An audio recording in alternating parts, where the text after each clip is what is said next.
WVTC Radio Detroit. You can find us on Facebook, YouTube, X, and our website, www.wvtcdetroit.com, or download our WVTC app from the Play Store for Android users and the App Store for iPhone users. You're building the empire, and we'll help you protect it. Because even the most powerful women still have trust issues.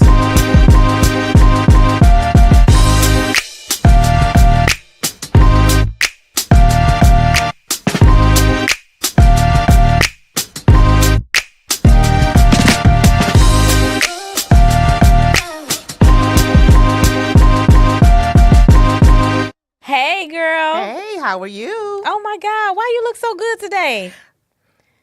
It's a good day. You look excellent as well, though. Thank you. Thank you. It's a good day. I love the excellence. I love that we come here with all of that. Yeah, looking good, feeling good. You feeling fine? I'm feeling good.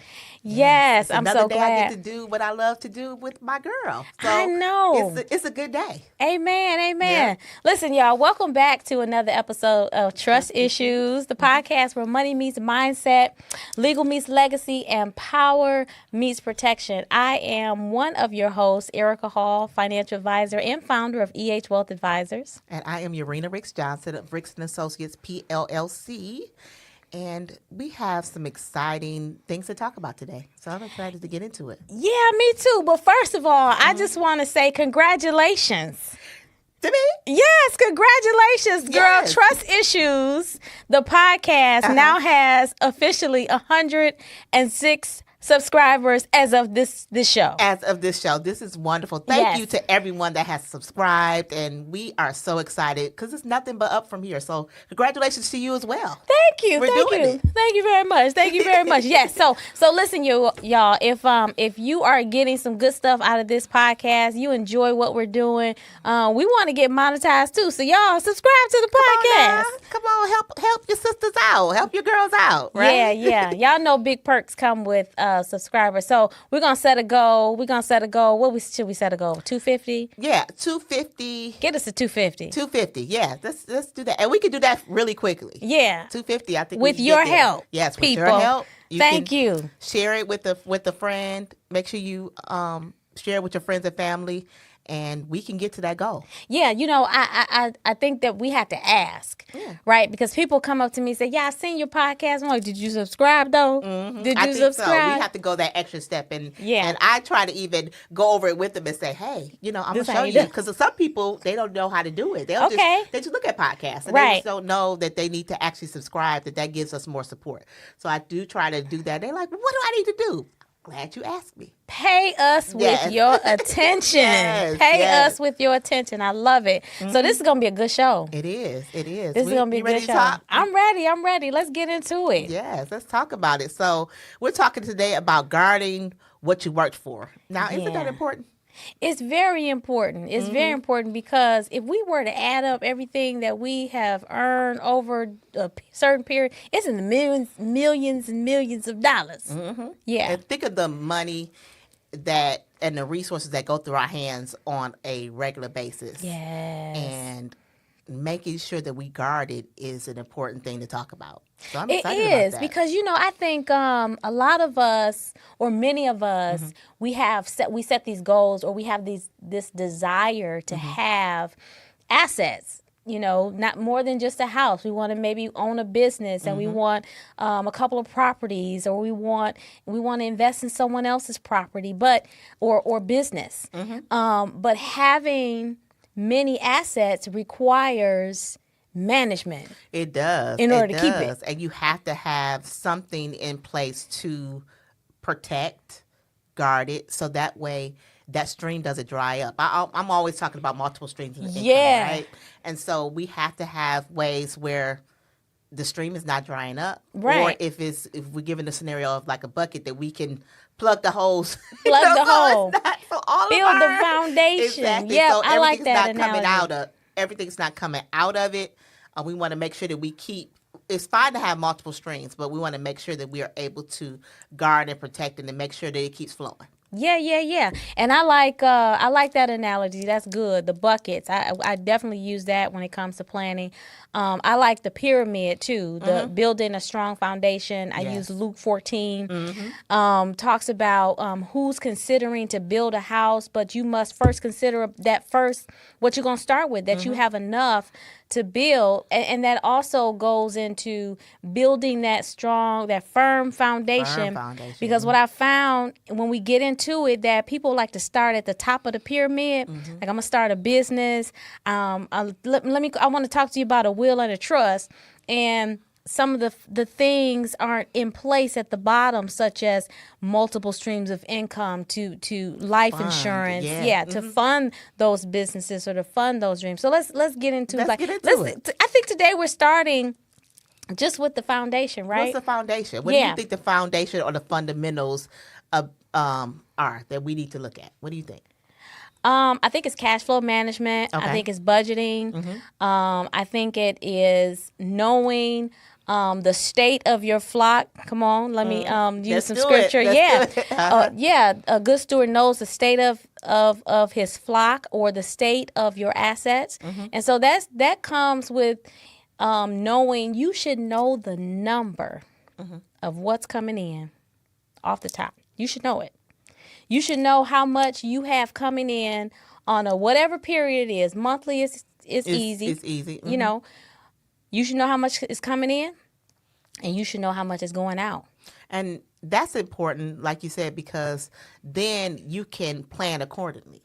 You know what's coming in, and that's where we get into that foundation, because that's how you plan and that's how you build, because you know.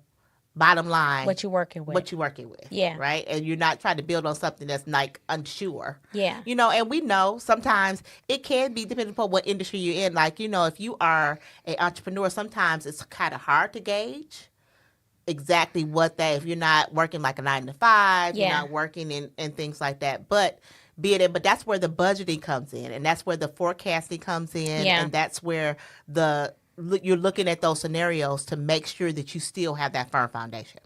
Yeah, you have to know what you're working with. You have to know. And so, of course, I have developed a course. I call it the cash flow.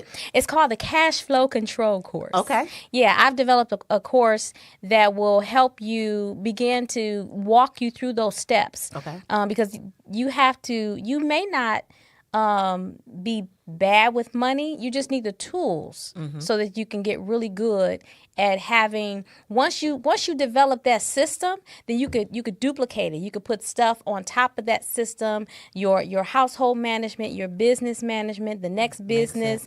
If you're invested in someone else's business, how to analyze if that business is something you want to, or if you're profitable. And so the cash flow control course is just something that gives you some tools, such as I call it the success formula. Okay. The success formula is like just real simple. I come up with these little things like pick a tool, pick a day, pick a flow. Okay. Right? Pick That's a tool. Good. That's good. And I think you make it so simple. I love the fact of the acronyms and just making it simple, because a lot of times life can be very complicated and a whole lot of things thrown at people. And I think that if we make it simple enough where we can understand like daily what we need to do, how we need to do it, and, you know, making sure that we are paying attention to certain things that are in front of us and sometimes we just kind of ignore. Girl, daily. It's you just said the key. You got to work on it daily. It's overwhelming to try to get everything together for tax season. Oh my goodness! But how many of us wait and start and not even thinking about, because we're approaching year end, right? Yeah. And starting thinking about exactly what is this year end going to look like, and then what can I do for 2026? What worked? Yeah. What did work? How you gonna look? Right. You gotta look back. You gotta assess. You want to know your progress. So pick a tool, pick a day, pick a flow, pick a tool. Some people, you know how many people, when I do these webinars or when I do the workshops, and I ask the question, how many people have a budget? Everybody raise their hand. How many people's budgets are in their head?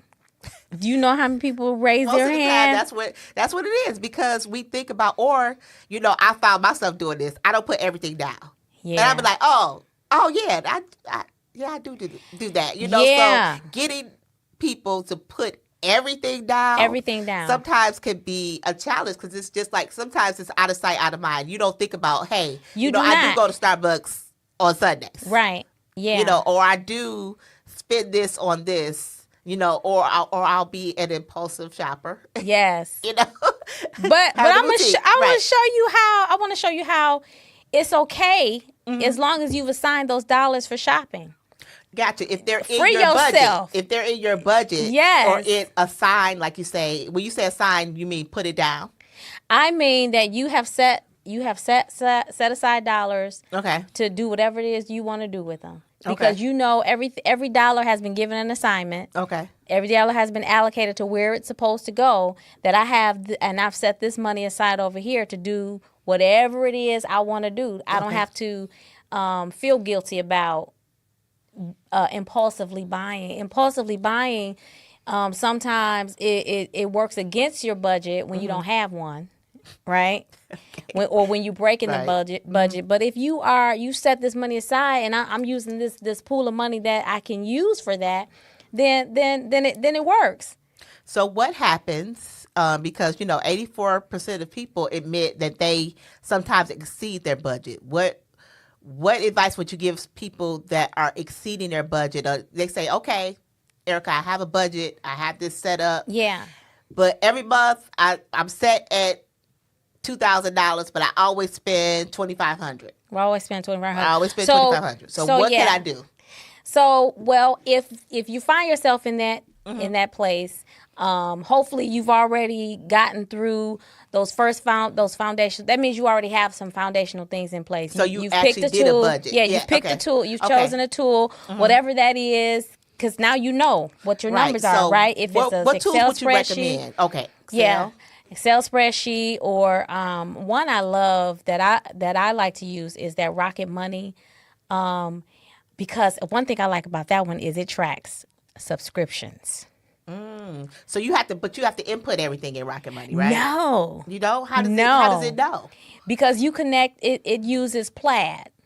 Oh, and you can connect it to the bank account. Yeah. So if you've used Plaid for online payments, automatic payments, then you're familiar with that's one of the financial tech systems, one of those fintech that you can use to connect to like a Rocket Money, and it just pulls in your transactions. It categorizes everything. The work is done for you. See? So you don't have to put those categories in. You can always just go off of that. Okay. That makes sense. And it tracks subscriptions, because I was going to get to subscriptions. Subscriptions are the death of the budget.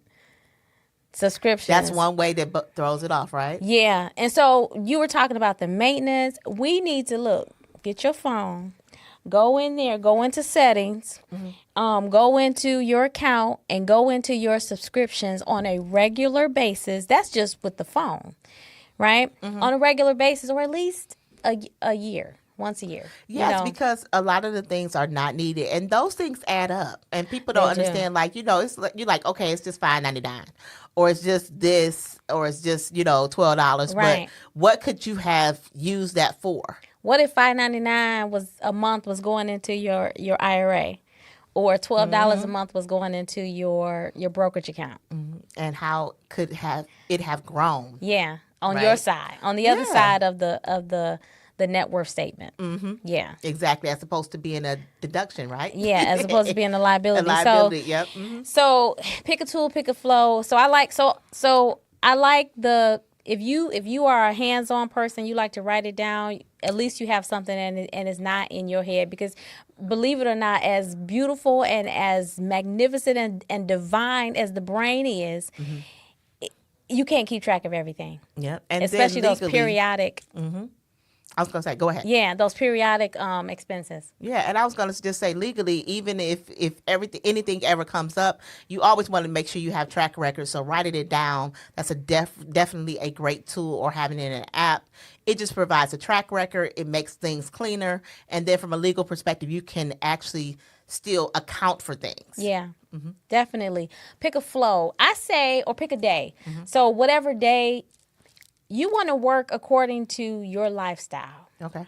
You want to budget according to your lifestyle. Your tool should be according to what you know you're going to do. Like, I don't have a gym membership because I know I'm not going to the gym. They're just going to take my money. They're going to take your money. Because I was that Lifetime person. I was that whole Planet Fitness. And like you said, same thing. They were just taking my money. I was just like, I'm not going to. Planet Fitness is on. They know what they're doing. Because people, they see they're that. like, it's only $9.99. Right. They see that little, they see that little monthly subscription. Like, okay, I could go ahead and do it. And never psychologically, it's not. That's another subscription you need to review. Because if you're not going, you probably just need to go walk around the block or around your house, or get you a little treadmill. And just do it for $300 on Amazon, and the little one that can scoot under your bed, and you keep do it at home. Yeah.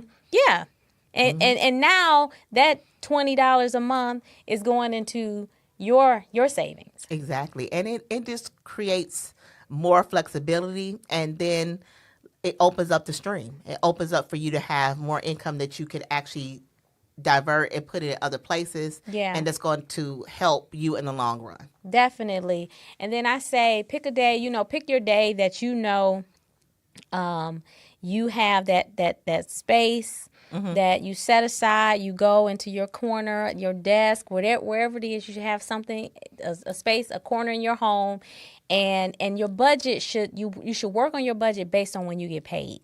Okay. So if you get paid once a month, you should do it once a month. Okay. If you get paid twice every 2 weeks, you should look at it every 2 weeks. And you should examine it and see how you account it. Proactively. Yes. And don't preemptively. And don't feel that if you didn't meet it, or if it was something that you exceeded, that you need to just stop. Okay, I just need to stop budgeting. No, we're telling you that even if you do fall off as far as with your budget, we want you to keep going. We want you to examine it. And that's the importance of still examining it, right? Yeah, looking at it. I don't know how often, whatever your schedule is, but you want to make sure that it's something that fits into it becomes habit. It becomes a lifestyle that you kind of know what's going on, because you have to be armed with tools, and you have to build upon different habits that you're learning to adopt. Yes. Yeah.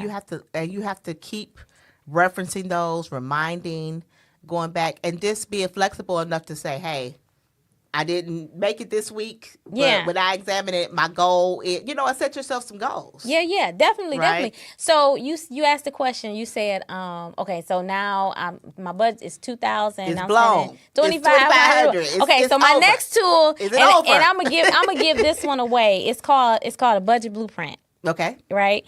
So the pick a tool, pick a day, pick a flow. That's just something that I say you need to adopt. But the tool I'm gonna give away. Give it away. During this episode, the tool I'm gonna give away is a budget blueprint, and basically it's tracking your spending, learning how to analyze it. What you just said, setting a goal, developing a plan to get there, and then reviewing it. Right, reviewing it, and I would say the key to that is the $2,500 spend is where can you cut. Okay, so you examine that $2,500 that you're spending. And you look at it and say, okay, what can I cut? What is not? Do you basically make it based on needs as opposed to wants? Or how do you assess what can I cut? Oh, girl, I'm so glad. What's some tools to help me to say that I want to cut, but what should I look at? Necessary versus discretionary. Okay. Right? So necessary is... You gotta have it. You got to have a place to live. Yeah. Got to have food. You know, you got to have gas to get back and forth to work. There are some necessities that you need in order to function and live at basic existence. Right? Basic cycles of life and all those things. And then you have your discretionary, and those are your subscriptions, your gym memberships. You know, your trip to Sephora, your trip to the mall, whatever they may be, vacationing. I can't go to this week. If the money is set aside for Neiman's, okay. If you're in the period of where you're assessing, right? If you're in the period of assessing, this is how you categorize them: necessary versus discretionary. Okay. Discretionary are those things that they're not necessary in order for you to live. They're like you said, needs, wants. Yeah. Okay.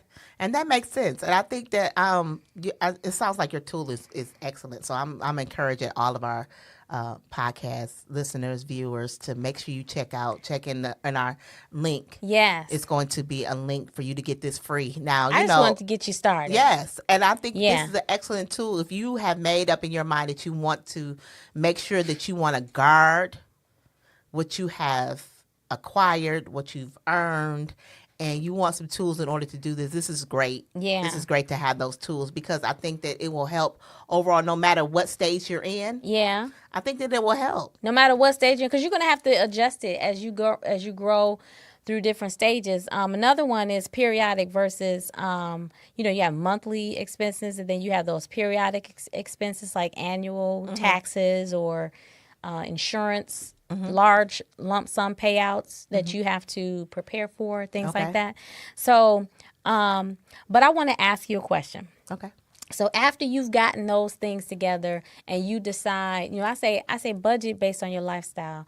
I know we've talked about the different budgeting methods, like which one do you like the 50, 30, 20, or do you use any of those? I try to stick with that 50, 30, 20. That's my guide normally, right? 50, that's 30, my guide. 20. Yeah. That's my guide normally, and I try to make sure that I abide by it. Of course, it's not all the time, right? Yes. But that's my guide. Okay. So that definitely helps me when I'm looking at that and putting that in perspective when I'm analyzing my finances. And then also, I'm more of a credit, putting things up. My husband is more cash. So balancing out that 50, 30, 20 with that as well. And then we have tried to develop different savings plans together. Yeah, good. That has definitely helped us. Yeah. In, getting to some of our goals and some of the things that we've tried to achieve, like we purchased our first house together, just doing different things that we wanted to do, but we had to kind of set some goals. Set some goals in place. And, right now we're in the renovations phase of things that are happening, but in the midst of our renovation, we had some repairs that we had to do. So that was a wake-up call for us to say, hey, we got to make sure that with home ownership, we put more aside for that, because that became more of a necessity for us. Yes. And sometimes it's just going through things that you realize where you need to prioritize things. Yeah, yeah. So you doing renovations? We're doing some renovations to some of the things, but midway through that, we were we were revamping a couple of the bathrooms. But midway through that, we had a leak. Oh, wow. Yeah. So that became priority over the renovations of some of the bathrooms. We wanted to do some updates of a couple of the bathrooms within our house. Yeah. And so that became, so we kind of budgeted for that. And, for me and my husband, sometimes it's just talking about it, and we'll just write, and he'll say, Rita, get out the notepad. Right, and we'll just start writing some things down, and he'll just be like, where that notepad at? Right. I love it. Right. Okay, you bring up another point, but before we go to that, I'm going to just talk about the 50, 30, 20, because I don't think I explained what it is. So the 50, 30, 20 is like a budgeting rule, right? So it's 50% of your take-home pay goes to your needs, right? So you're living on 50% of what you make. Right. Right? 30% goes to wants. And which your lifestyle, your choices, vacations, and things like that. And then 20% goes to your savings. Now, I include in that 20% is my 10% tithe. Yes, my tithe is in there, and then my offering. So we usually just kind of budget in that 20%. That's normally our church or something related to ministry. Yeah. So in that 20%. Oh, I love it. You know, out of that, we normally account it for that, for whatever it entails for ministry purposes. Oh, that's great. Okay, so I'm going to use the Johnsons for this next one. So this is my question, because I used to get this all the time with married couples. Okay.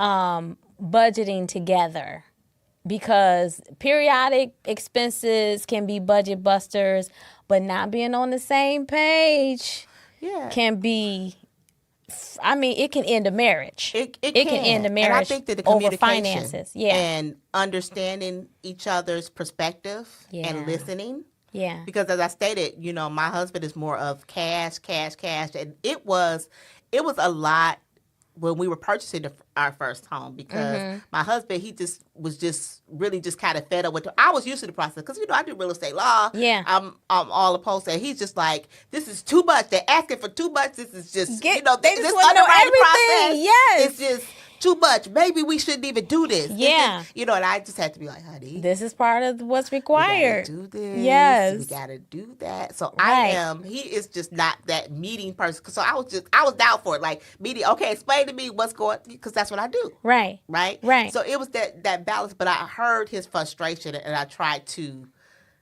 help him along that way. Yeah. Just so we could get to that end goal. Right.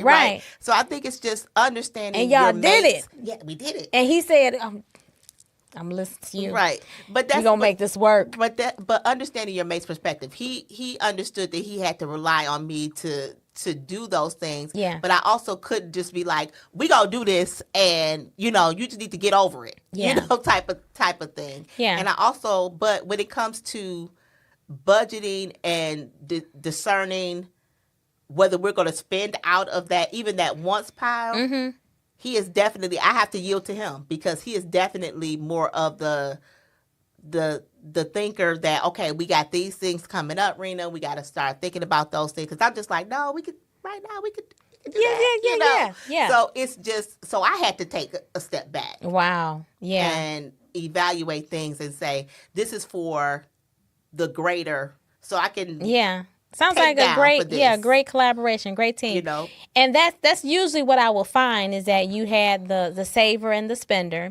and they had to come together and compromise, just like, you know, opposites attract, come together and compromise. But that doesn't mean that because you're different, you have different perspectives and different approaches, doesn't mean that you don't work together. It means that that's why you work together so well, because he's seeing afar off and you're seeing the details of what's needed. And so that makes for a great recipe for that financial collaboration and working together. I think that's awesome. And I think, like I said, I think it's just a listening process, and then it's a work in progress. It's not, we don't always, you know, we still have to have those moments where we have to just kind of think, because we're at opposite sides.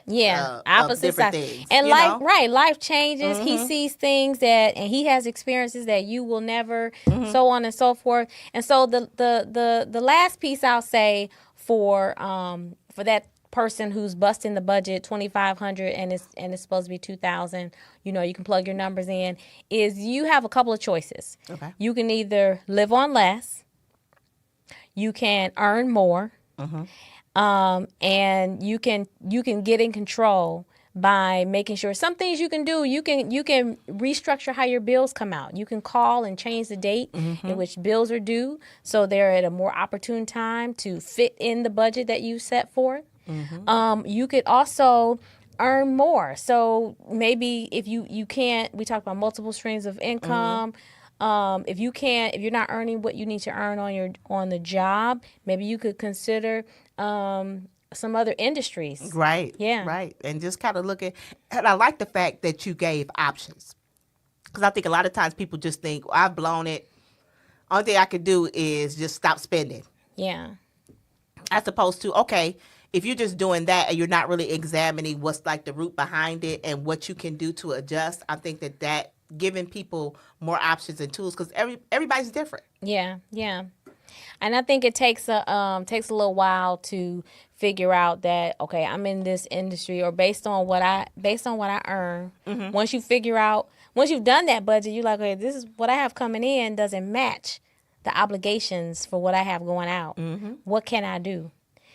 So cut spending, reduce spending, and when you can't reduce spending, we have to figure out how to earn more. Exactly. Yeah, we have to figure out how to earn more. If it's a side hustle, a Dash-In or a Uber, a Lyft. Yeah. I'm not sure exactly what direction things need to go in, but it definitely has to be in expanding your resources of income that's coming in. Yeah, and I think these are great tools to help guard and protect what you have. Yeah. Right?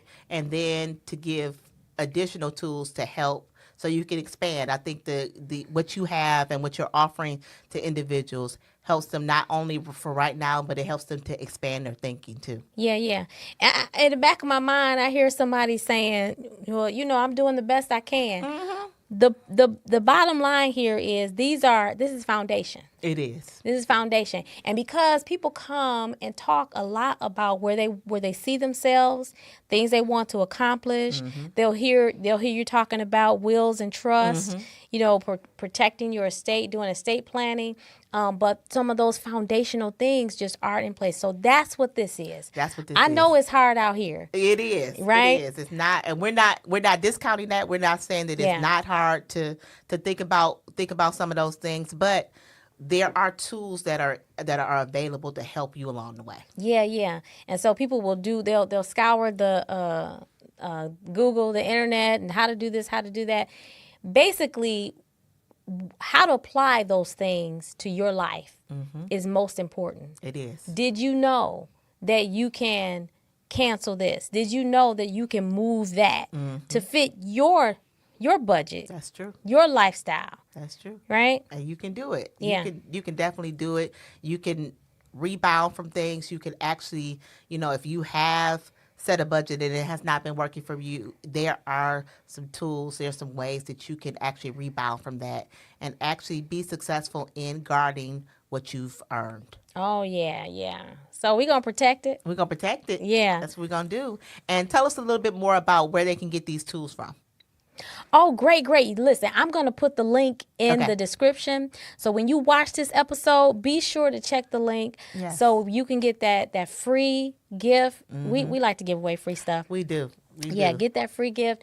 And I hope and pray that this is the beginning, the start of you getting it all together. Yes, we're believing and trusting. We believe in you. Yes. We believe that you can get, you can start now. You can start today. Based on this podcast, you can start and making sure that you are guarding and protecting what you've earned. Yeah, and if you mess up, it's okay. Just get back up on that horse. Keep trying. Keep trying. Keep trying and keep trying because that's what is so important. Yes. That's what works. That's what matters. That's what matters. All right. Keep going. Yeah. That's right. Okay. So did I miss anything? I don't think I did. I don't think so either. I think that we covered our bases, but I'm so glad that people are getting this information. Fundamentals, The fundamentals of it. So make sure you join us and make sure you subscribe again. We thank you. Yeah, subscribe to the for channel. Getting us to 106, but we want the 250 mark. Yeah. So subscribe, share this podcast with some friends, neighbors, family. Make sure that you check out Trust Issues Podcast. Yep. Thank you for tuning in. And until next time, we'll see you later. We'll see you soon.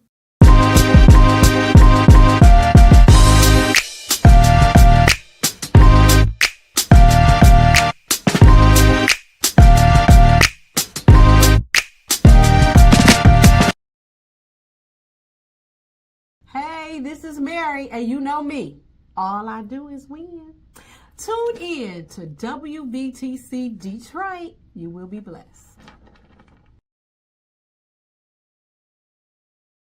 Blessings, everyone. This is Bishop Greg Davis, and I need you to save the date. Join us Friday, March 27, 2026, for a golden evening as we honor and celebrate Evangelist Sandy Rose's birthday and 50 years of gospel music excellence. Remember, that's March 27th, 2026, and go with God.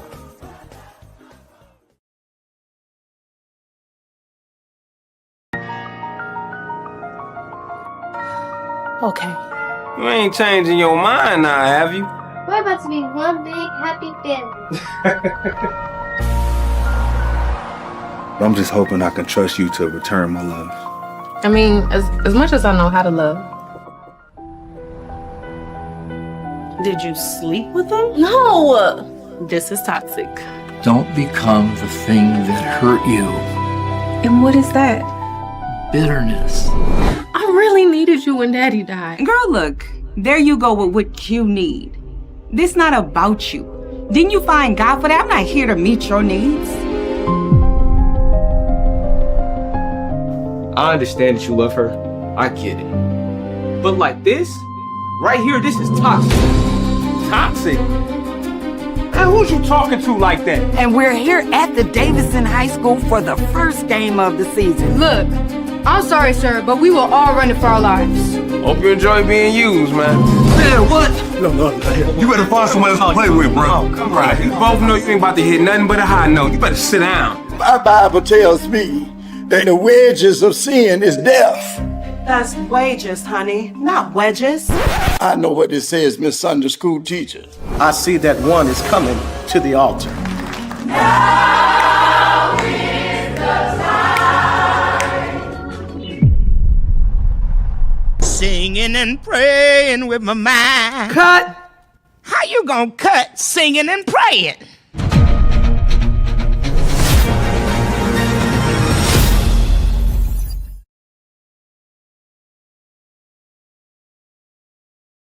Hello, my name is Orlando Bogans, and I'm the biggest fan of WVTC, winning victory through Christ, Detroit.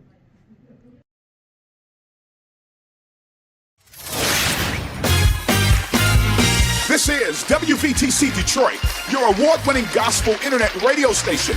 We're bringing you the best in gospel music, live shows, and inspiring interviews. Like and share our page on Facebook and YouTube. And don't forget to hit that subscribe button to stay connected. Your support helps us spread positivity and encouragement throughout the community. So whether you download our WVTC app, visit our website at WVTCDetroit.com, or join us on Facebook or YouTube, you will stay connected and entertained. Join our WVTC Detroit listener family today and tell your friends about us. Together, we can make a difference. WVTC Detroit, where gospel meets the community.